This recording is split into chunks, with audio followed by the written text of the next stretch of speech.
Hi kids, welcome back to today's English class. I'm your teacher and guide Ananya and I'm back with a new and interesting chapter from your English class 6 book. And today we would begin chapter number 2 and the title says The Parrot Who Would Not Talk.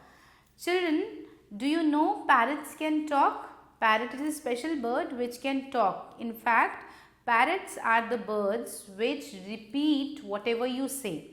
है ना, जो special parrots होते हैं उनको अगर properly train किया जाए, जो तोता होता है जिसे कई लोग मिट्ठू के नाम से भी बुलाते हैं, तो तोता एक ऐसा पक्षी है जिसके सामने आप कुछ भी बोलोगे और अगर उसको प्रॉपरली ट्रेन कर दिया जाए तो फिर वो क्या करेगा, आपके शब्दों को दोहराएगा, वो रिपीट करता है.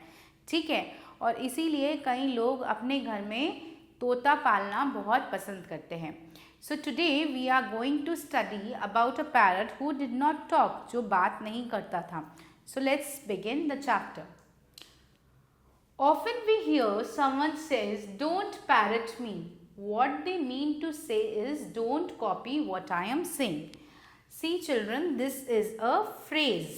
ये एक English popular phrase है जिसको हम बहुत ज़्यादा यूज़ करते हैं कई बार. Don't parrot me. Don't parrot means don't try to copy me. जैसे तोता हमें कॉपी करने की कोशिश करता है, रिपीट करने की कोशिश करता है जो भी हम बोलते हैं, तो कई बार लोग बोलते हैं डोंट पैरट मी, यानी मुझे कॉपी मत करो, रट्टू तोतों की तरह मेरे पीछे पीछे मत बोलो.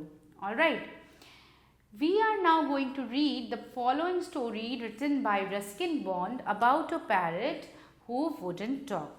So this is a story which is written by Ruskin Bond. Ruskin Bond again is a very famous Indian writer जिन्होंने बहुत सारी सुंदर सुंदर कहानियाँ, पोएट्रीज लिखी हैं. ठीक है, बहुत फेमस है, स्पेशली बच्चों के लिए बहुत कहानियाँ लिखते हैं. तो उन्होंने ही ये कहानी लिखी है. पढ़ के देखते हैं what is in the story. Let's begin. You are no beauty. तुम बिल्कुल देखने में सुंदर नहीं हो. Can't talk, can't dance. ना तो तुम बात कर सकते हो और ना ही तुम डांस कर सकते हो. With these words, Aunt Ruby would tease the unfortunate parakeet. Now, tease means taunt, किसी पे ताने कसना. ठीक है, तो इन शब्दों से आंट रूबी क्या करती थी? आंट रूबी एक पैराकीट मीन्स पैरट, ठीक है, एक तोते को जो है ताने देती रहती थी. और ये तोता कहाँ था? ये तोता ग्रैनी मीन्स ग्रैंड मदर, नानी. हमारी नानी होती है ना, तो नानी के वरांडा मीन्स जो बरामदा होता है ना बाहर आंगन की तरफ, वहाँ ये तोता रहता था एक बहुत ही सुंदर से केज में, पिंजरे में. अब ना ये तोता बोलता ना कुछ करता, तो जो आंट रूबी हैं वो हमेशा इस तोते को ताने कसती रहती. In those distant days, almost everyone, Indian or European, kept a pet parrot or parakeet or a lovebird, as some of the smaller ones were called. Sometimes these birds became great talkers, or rather imitators, and would learn to recite mantras like religious chants or scoldings to the children of a house, such as "Padho beta padho," "Study child study," or the benefit of boys like me, don't be greedy. So जब now Ruskin bond is saying कि उस ज़माने में, मतलब जब Ruskin bond छोटे थे उन दिनों में मोस्टली जो इंडियन फैमिलीज़ होते थे या यूरोपियन फैमिलीज़ होते थे, वो लोग शौक के तौर पे, जैसे अभी क्या है प्रेजेंट डे में मोस्टली कई लोगों के घर में जो है as a pet you can see dogs and cats, है ना, कुत्ते और बिल्ली पालने का बहुत ज़्यादा ट्रेंड है. उसी तरह एक टाइम पे people use to keep birds, अभी भी रखते हैं लेकिन कम लोग रखते हैं. पहले लोग, बहुत सारे लोग रखा करते थे. ठीक है, ऑलमोस्ट हर दूसरे तीसरे घर में तुम्हें या तो एक पैरट मिलेगा या एक पैराकीट मिलेगा या छोटे छोटे जो कलरफुल बर्ड्स होते हैं जिनको हम लव बर्ड्स बोलते हैं, वैसे पेयर्स मिलेंगे. ठीक है, और ये जो बर्ड्स हैं ये रहते रहते कई बार जो है, जो भी हम शब्द बोल रहे हैं या जो भी हम वर्ड्स बोलते हैं उनका रिपीटेशन सीख जाते थे. ठीक है, वो वर्ड्स को रिपीट करना सीख जाते थे. जैसे फॉर एग्जाम्पल अगर उन्होंने सुना कि घर का कोई बड़ा बच्चों को बोल रहा है पढ़ो बेटा पढ़ो, तो वो भी ऐसे ही बोलने लगेंगे पढ़ो बेटा पढ़ो. अगर कोई राम राम बोलने के लिए बोलेगा तो वो भी बोलेंगे राम राम. अगर कोई बोलेगा काम नहीं करता तो वो भी रिपीट करेंगे काम नहीं करता. तो दे वर इमिटेटर्स, ठीक है। वो ना क्या करते थे, वो जिसको भी देखते थे उसको ऑब्जर्व करके उनकी नकल उतारने की कोशिश करते थे। And this was very entertaining, ये बड़ा मज़ा आता था। जो लोग आते थे ना बाहर से, वो सिर्फ ये सुनने के लिए आते थे कि अरे तुम्हारा तोता बोलता है, कैसे बोलता है, दिखाओ ज़रा, कुछ बोल के सुनाओ। तो इस तरीके से जो है तोता शब्दों को रिपीट करता था। तो this was a kind of entertainment, बड़ा मज़ा आता था, ठीक है। These expressions were of course picked up by the parrot over a period of time after many repetitions by whichever member of the household had taken on the task of teaching the bird to talk. अब ये जो expressions हैं, है ना, ये एक दिन में नहीं सीखता था तोता, उसको टाइम लगता था, स्लोली एंड ग्रेजुअली। जैसे हमें कुछ सीखने में टाइम लगता है, बिल्कुल उसी तरह जो तोता है उसको भी ये चीज़ें सीखने में टाइम लगता था, ठीक है। कई महीने बीत जाते थे, तोता घर में रहते रहते सबको बोलता सुनता रहता था। एवरी डे सम और the other person use to say something और else, right. So the bird use to listen to it carefully and slowly and gradually it use to pick it up, वो सीख लेता था। या कई लोग तो जान पूछ के भी सिखाते थे कि चलो बोलो, राम राम बोलो या मंत्र बोलो रिलीजियस, है ना। कई जो इंटेलिजेंट बर्ड्स होते थे वो तो पूरा पूरा मंत्र भी बोल देते थे, right. So in this way the parrots used to learn all these things. Now can you see this picture? This is Aunt Ruby and this is the parakeet, the parrot. But our parrot refused to talk. लेकिन हमारा जो तोता था वो बात करने से ही मना करता था। उसको कितना भी सिखा लो, उसको बात करने में कोई भी इंटरेस्ट नहीं था। He would have bought by Aunt Ruby from a bird catcher who had visited all the houses on our road selling caged birds ranging from colorful buddigeriggers to a happy little manage and even common sparrows that had been patterned with paint and passed off as some rare species. So ये जो parakeet था ये aunt Ruby लेके आई थी। और aunt Ruby इसे कहाँ से लेके आई थी? आंट रूबी इसे एक बर्ड कैचर से खरीद के लाई थी। ये जो बर्ड कैचर होते हैं, who are the bird catchers who go to jungles और go to different places and then catch the birds and then finally sell them off. वो उन बर्ड्स को पकड़ के फिर फाइनली सेल करते हैं। तो एक ऐसा ही बर्ड कैचर किसी दिन कॉलोनी में आया था, जो हर घर में जाकर बोल रहा था किसी को तोता चाहिए तो ख़रीद लो, किसी को कोई मैना चाहिए तो ख़रीद लो। उसके पास वेराइटी ऑफ बर्ड्स थे और फाइनली आंट रूबी को जो ये तोता बहुत पसंद आया तो उन्होंने उससे ये खरीद लिया, ठीक है। Neither granny nor grandfather were keen on keeping caged birds at pets, but Aunt Ruby showed signs of throwing a tantrum if she did not get her way.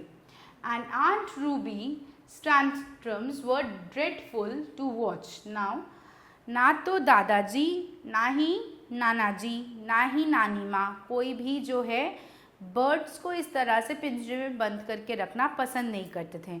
उन्हें ये कॉन्सेप्ट ही पसंद नहीं था कि जो पक्षी होते ना बेटा, उनको उड़ने में ही ज़्यादा मज़ा आता है, उनको कैद में रखना ये अच्छी बात नहीं है। तो दादाजी, दादी जी, नाना जी, इन लोगों को ये बात पसंद नहीं थी। लेकिन आंट रूबी को कैसे मना करें, क्योंकि आंट रूबी को अगर कोई मना करेगा तो she would be throwing tantrum. Tantrum means नखरे दिखाना, ज़िद करना, है ना, गुस्सा दिखाना। So that is the thing. And aunt Ruby के टैंट्रम्स भी बड़े अजीब अजीब थे, नखरे भी बहुत अजीब थे, गुस्सा करना शुरू कर देंगी। सो फाइनली उनके कहने पे जो है तोता खरीदा गया और रखा गया। Anyway, she insisted on keeping the parrot and teaching it to talk. But the bird took an instant dislike to my aunt and resisted all the pleasant things she said. अब ये जो तोता था, खरीदा तो उसको आंट रूबी नहीं था, लेकिन पता नहीं क्यों शुरू से ही वो बिल्कुल आंट रूबी को पसंद नहीं करता। अगर आंट रूबी उसके सामने आती, कितनी भी प्यार से बात करे, कुछ भी करे, वो बिल्कुल आंट रूबी को इग्नोर कर देता था और कुछ भी नहीं बोलता या कुछ भी नहीं करता, रिएक्शन ही नहीं देता। Kiss kiss aunt Ruby would coo, putting her face close to the bars of the cage, but the parrot would back away, its shady little eyes getting even smaller with anger at the prospect of being kissed by Aunt Ruby. अब aunt Ruby कई बार अपना गाल आगे करके बोलती थी आओ मिट्ठू किस करो, आ जाओ आ जाओ, लेकिन मिट्ठू जो है वो जो पैरट है वो और ज़्यादा पीछे भाग जाता, उल्टा और ज़्यादा जैसे उसको देख के लगता जैसे वो आंट रूबी के प्रेजेंस को पसंद नहीं कर रहा है और ज़्यादा गुस्सा कर रहा है कि क्यों आंट रूबी मेरे पास आई हैं। ठीक है, वो बिल्कुल भी आंट रूबी को पसंद नहीं करता था। समझ आ गया?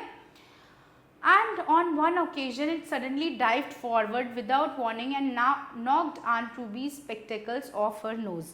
और आंट रूबी हमेशा ही कोशिश करती रहती थी, एक बार बिना किसी चेतावनी के, बिना किसी मूवमेंट के, अचानक से जो पैरट था वो यूजुअली तो पीछे चला जाता था, लेकिन इस बार उसको पता नहीं क्या गुस्सा आया, वो एकदम से आया और अपनी चोंच से आंट रूबी के चश्मे पे इतनी तेज़ हिट किया कि चश्मा जो है नीचे गिर के टूट गया। After that, Aunt Ruby gave up her efforts to show her love for the parrot and became quite unfriendly towards the poor bird, making faces at it and calling out can't sing, can't dance and other nasty comments.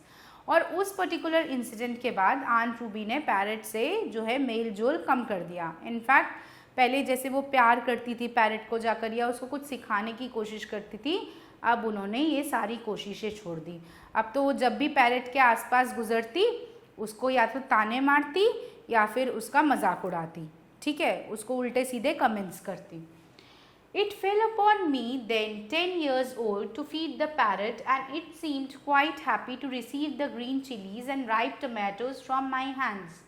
These delicacies were supplemented by a slice of mango for it was then the mango season. It also gave me an opportunity to consume a couple of mangoes while feeding the parrot. Now the narrator, who is a small boy, Ruskin Bond says he was a small boy that time who was just 10 years old. And जैसे घर के बच्चों को बोलते हैं ना कि जाओ टाइम स्पेंड करके आओ बर्ड के साथ, जाओ उसको खाना खिला के आओ, तो ऐसे ही रस्किन बॉन्ड को भी ये जिम्मेदारी मिली कि जाकर पैरट को खाना खिला के आओ। तो क्या क्या खिलाते थे वो उसको हरी हरी मिर्ची, तोता मिर्ची खाता है ना, ग्रीन चिलीज, तो हरी हरी मिर्ची, राइप टमाटोज, पके हुए टमाटर, और क्योंकि समर सीज़न था, ठीक है ना, तो कभी कभी मज़े ही आ जाते थे, आम भी सप्लाई हो जाता था, थोड़े आम पैरट को खिलाए जाते थे और थोड़े वो खुद खा लेते थे। ठीक है। One afternoon, while everyone was indoors enjoying a short nap, I gave the parrot his lunch and then purposefully left the cage door open. Seconds later, the bird was winging its way into freedom of the mango orchard.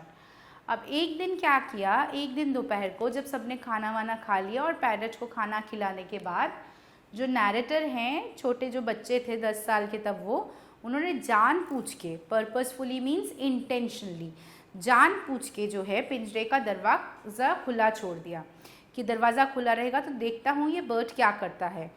कुछ ही देर में क्या हुआ, वो जो parrot थी उसने अपने पंख फड़फड़ाए और सामने का जो मैंगो ऑर्चार्ड था यानी आम का जो बागान था उसमें उड़ के चला गया। At the same time grandfather came on to the veranda and remark, I see your aunt parrot has escaped. अब जैसे ही वहाँ से तोता उड़ा, इतने में वहाँ पे नाना जी आ गए और नाना जी ने जब देखा कि पिंजरा खाली है, दरवाज़ा खुला पड़ा है, तो नाना जी ने कहा मुझे तो लगता है कि तुम्हारी बुआ का जो पैरट है, तुम्हारी आंट का जो पैरट है वो उड़ गया है। The door was quite loose, I said with a shrug, well I don't suppose we'll see it again. तो नैरेटर ने क्या बोला, अब उन्होंने ये नहीं बोला कि उन्होंने जानबूझ के दरवाज़ा खुला रखा था, उन्होंने सिंपली ऐसे प्रिटेंड किया जैसे उन्हें कुछ पता ही नहीं। उन्होंने बोला शायद दरवाज़ा लूज था, शायद ठीक से बंद नहीं हुआ होगा और उसने धक्का मार के खोल के उड़ गया होगा। But goldfish, aunt Ruby was upset at first and threatened to buy another bird. We put her off by promising to buy her a new bowl of goldfish, but goldfish don't talk, she protested. अब aunt Ruby को गुस्सा आ गया। जब उन्हें पता चला कि उनका पैरट जो है उड़ गया है तो उन्हें बहुत गुस्सा आया। उन्होंने बोला मैं एक और पक्षी खरीद के लाऊंगी, मैं एक और तोता खरीद के ले आऊँगी। ऑलरेडी सब लोग पहले तोते से ही परेशान थे, परेशान इन द सेंस वो लोग पसंद नहीं करते थे कि किसी भी बर्ड को इस तरह से कैद में रखा जाए। तो उन सब ने मना कर दिया कि नहीं, इसकी जगह तुम एक गोल्ड फिश ले आओ, एक बड़े से जार में गोल्ड फिश खरीद के ले आओ, ठीक है, वो ज़्यादा बेटर है। तो आंट रूबी ने एकदम से क्या बोला, लेकिन गोल्ड फिश का मैं क्या करूं, what should I do with the gold fish, it does not talk, gold fish तो बात नहीं करती। Well neither did your bird, said grandfather, so we'll get you a gramophone, you can listen to Clara Buck all the day. They say she sings like a nightingale. So basically what happened? अब दादाजी ने एकदम से उनकी बात को वहीं पे काटते हुए बोला कि तो तुम बोल रही हो कि गोल्ड फिश गा नहीं सकती, तो तुम्हारी जो पहले बर्ड थी यानी जो पहले पैरट था वो भी कहाँ गाता था, वो भी कोई बात नहीं करता था। अगर तुम्हें गाना ही सुनना है तो फिर एक ग्रामोफोन खरीद लो। ग्रामोफोन पहले के ज़माने के वो बड़े बड़े रिकॉर्ड प्लेयर्स होते थे जिसमें रिकॉर्ड को सेट करके बजाया जाता था, तो गाना जैसे आजकल हम सीडी चलाते हैं, आईफोन में गाना सुनते हैं या आईपॉड में गाना सुनते हैं, उसी तरह in earlier days we use to have gramophone. Okay, उन्होंने बोला कि ग्रामोफोन ले आता हूँ मैं, उस पर रिकॉर्ड सुनना। Clara Buck who is a very famous singer, वो ऐसा ही बिल्कुल मधुर कोयल की तरह गाना गाती हैं, नाइटिंगेल की तरह गाना गाती हैं, तुम सारे दिन भर उनके गाना सुनते रहना। I thought we would never see the parrot again, but it probably missed its green chilies because a few days later I found the bird sitting on the veranda railing looking expectantly at me with its head cocked to one side. Unselfishly, I gave the parrot half of my mango. So now what happened कि जो narrator था वो तो छोटे बच्चे थे, हालांकि उन्होंने पंछी को आज़ाद कर दिया था, पर क्योंकि वो रोज़ उसको खाना खिलाते थे, रोज़ उसके साथ टाइम स्पेंड करते थे, तो एक हमारा फॉन्डनेस तो क्रिएट हो ही जाता है ना। We grow fond of our pets, थोड़ा उनसे एसोसिएशन हो जाता है, इमोशनल कनेक्ट हो जाता है। तो नैरेटर सोचने लगी शायद ये कभी वापस नहीं आएगा, लेकिन कुछ दिनों बाद उन्होंने क्या देखा कि सेम जो पैरट थी वो तोता जो है वापस आके उस बालकनी के रेलिंग पे बैठा हुआ है। तो नैरेटर को लगा कि मे बी शायद वो पैरट जो है वो जो हरी हरी मिर्ची, टमाटोज़ और बाकी जो खाना नैरेटर देते थे उसको मिस कर रहा है, इसीलिए आए हैं। तो नैरेटर आम खा रहे थे, मैंगो सीज़न था, समर का सीज़न था, तो उन्होंने कुछ आम के टुकड़े जो है पैरट को दे दिए। While the bird was enjoying the mango, Aunt Ruby emerged from her room and with a cry of surprise called out, "Look, there is my parrot, come back, he must have missed me." With a loud squawk, the parrot flew out of her reach and perching on the nearest rose bush glared at Aunt Ruby and screamed at her in my aunt's familiar tones, "You are no beauty, can't talk, can't sing, can't dance." तो जब narrator उनको उस bird को mangoes खिला रहे, इतने में क्या हुआ, आंट रूबी बाहर आई और जैसे ही उन्होंने उस बर्ड को देखा एकदम से वो चिल्ला पड़ी। उन्होंने बोला, अरे अरे मेरा तोता वापस आ गया है, देखो देखो, ये ज़रूर मुझे मिस कर रहा होगा। अब वो तोते के जैसे ही नज़दीक जाने की कोशिश की उन्होंने, तोता एकदम उड़ के कहाँ चला गया, एक गुलाब का पेड़ था उसके ऊपर जाकर बैठ गया। बड़ा जो गुलाब के बड़े बड़े जो बुशेज हो जाते हैं, मीडियम साइज प्लांट था, उसके ऊपर जाकर बैठ गया और वहीं से बड़ी ज़ोर से चिल्लाया, "you are no beauty, can't sing, can't dance." जैसे आंट रूबी उसको बोलती थी, टॉन्ट करती रहती थी, सेम टॉन्ट तोते ने आंट रूबी की तरफ कर दिया। Aunt Ruby went Ruby red and dashed indoors. अब जैसे ही तोते ने आंट रूबी को ऐसा बोला, ताना मारा, तो आंट रूबी से गुस्से से तिलमिला हो गई, बिल्कुल लाल हो गई, ठीक है, और गुस्से से दंदनाती हुई अंदर चली गई कमरे के। But that wasn't the end of the affair, यहीं पे कहानी ख़त्म नहीं हुई। The parrot became a regular visitor to the garden and the veranda, and whenever it saw aunt Ruby it would call out, "you are no beauty, can't talk, can't sing and can't dance." The parrot had learned to talk after all. So यहीं पे कहानी समाप्त नहीं होती है। क्या हुआ, अब ये पैरट केज में तो नहीं रहता था, लेकिन ये कई बार जो है इनके घर पे खाने के लिए आता था, जैसे मिर्ची के लिए या मैंगो के लिए। बाकी सबके साथ तो पैरट वॉज वेरी हैप्पी, बहुत अच्छे से बिहेव करता, लेकिन जैसे ही वो आंट रूबी को देखता वो उन्हीं के शब्द, उन्हीं के ताने रिपीट करना शुरू कर देता कि you are no beauty, can't sing, can't dance, ठीक है। और हर बार वो जब ये बात बोलता आंट रूबी गुस्सा हो जाती। तो फाइनली जो पैरट था उसने क्या किया, बोलना सीख ही लिया था। इंटरेस्टिंग चैप्टर, यस, मज़ा आया पढ़ के। See children, a very important lesson. कई बार क्या होता है, पीपल टेक टाइम, ठीक है ना, organisms take time to learn something. इसका मतलब ये नहीं कि हम उनको डीमोटिवेट करें या डीमोरलाइज करें। Even animals have feelings, they are also living organisms, they also have feelings. Animals हमारी बातों को, हमारे बिहेवियर को समझते हैं। अगर आप उन्हें प्यार करोगे तो वो भी प्यार को ही रेसिप्रोकेट करेंगे, आपकी तरफ प्यार के साथ आपसे मिलेंगे। अगर आप उनके साथ बुरा सलूक करोगे, उनको टॉन्ट करोगे, उन पे कमेंट्स करोगे, तो वो भी आपको पसंद नहीं करेंगे, या तो आपसे दूर भागेंगे या आपको परेशान करेंगे। So the same thing, so we should always be kind to everyone around us. All right, so with this we are done with the chapter. So it's now time to do the exercises. Let's start. First of all, we have tick the correct options. ठीक है, first of all we have tick the correct option. Let's get started. First one, who used to say this, you are no beauty, can't talk, can't dance? कौन बोलता था ये parrot को?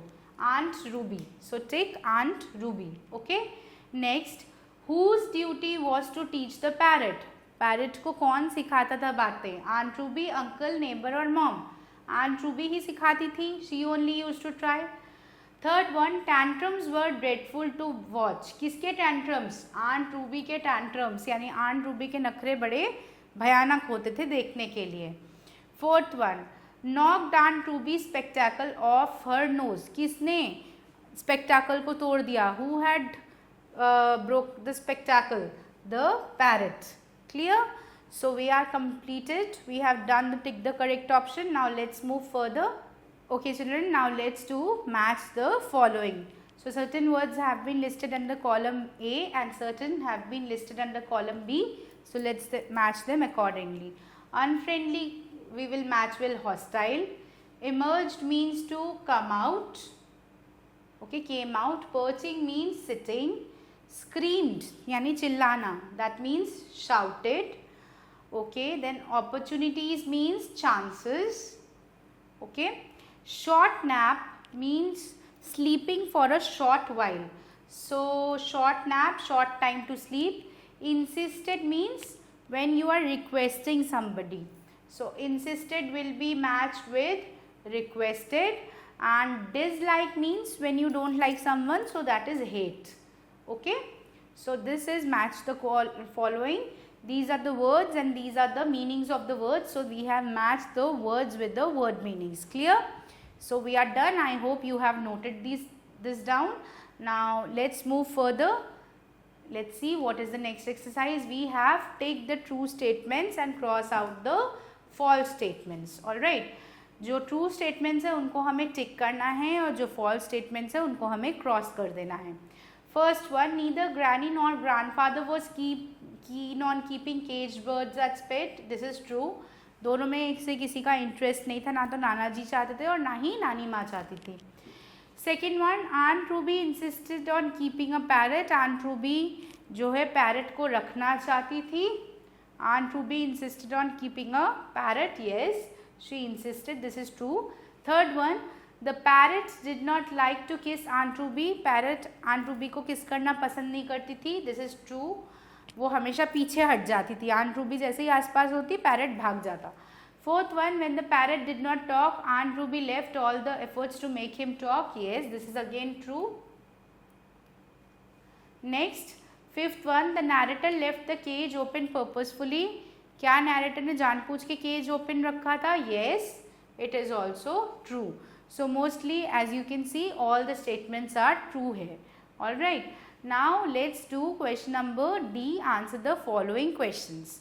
We will discuss each and every question one by one and you can note down the things in your important points in your notebook and then later on you can complete the answers. Okay, so first question, who had bought the parrot? Did other members of the family like it? Aunt Ruby had bought the parrot from a bird catcher, but the other parents did not like to keep the parrot inside home. Means they were not in favor of keeping a caged bird inside the home. Alright. Second, how did Aunt Ruby try to teach the parrot? Aunt Ruby used to go near the parrot and tried to make him talk. But the parrot did not like Aunt Ruby at all. In fact, as soon as Aunt Ruby went near the parrot would move far away. Alright. Third one, when Aunt Ruby gave her efforts to show the love for the parrot. Why did Aunt Ruby give up her efforts to show her love for the parrot? क्यों Aunt Ruby ने parrot को सिखाना क्यों छोड़ दिया? One day when Aunt Ruby went to teach the parrot all of a sudden came and attacked Aunt Ruby's spectacles. जो चश्मे थे उन पे ठोकर मारी और जो चश्मा है गिर के टूट गया. So one day the parrot basically, when Aunt Ruby came near the parrot rushed and knocked down the spectacles of Aunt Ruby with her beak. Alright, and from that day on Aunt Ruby started getting angry about the parrot and she always started taunting the parrot. So children, fourth question was, the door was quite loose. I said with a shrug, well, I don't suppose we'll see it again. Who said it? Who can be responsible for the escape of the parrot? So as I told you कि जानबूझ के किसने purposefully दरवाजे को किसने खुला छोड़ा था? रस्किन बॉन्ड ने. रस्किन बॉन्ड यानी the narrator of the story, जो हमें कहानी बता रहे हैं. रस्किन बॉन्ड उस वक्त 10 साल के एक छोटे से बच्चे थे और वो भी नहीं पसंद करते थे कि एक चिड़िया को ज़बरदस्ती जो है पिंजरे में बांध के रखा जाए, इसीलिए उन्होंने जानबूझ के जो है दरवाज़ा खुला छोड़ दिया था. ठीक है. So who can be responsible for the escape of the parrot? The narrator was responsible for the escape of the parrot. Clear? So with this we are done with the question and answers. We have completed all the exercises. I hope you have understood the exercises well and you would be able to now do them in your notebook. So with this our session for today is over. I will meet you again with a new and interesting chapter very soon. So stay tuned for a new video. I will be back soon. Bye bye and take care.